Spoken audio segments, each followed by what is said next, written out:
Yeah, exactly. Okay, so Bobby, you have been feeling this boots on the ground firsthand right now, living through it. Could you explain some difficulties and things when it comes to the adopting it as a service team on the service side first, and then we'll talk about the client side? What would you say? Yeah. So that is a great question. So what you have to do is you really have to think about your architecture from really two different perspectives. You've got to look at it from a technology perspective. Are you doing DLP? You doing Azure? You're doing Google?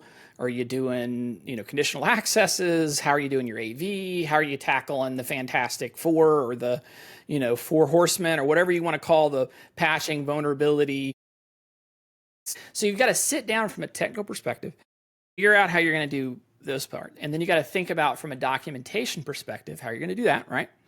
And then how those two connect together. And then you've got to think to yourself, how am I, now that I have this perfect system to help someone get to where they need to go, how am I going to boil it down to bite-sized chunks for them, the organization that now has to adopt it, right? Right. Just because you've got all these great policies and procedures and templates doesn't mean they know how to do it. So you've got to have a process to now take this perfection and feed that to them operationally so that they can now take it in bite-sized implementational chunks.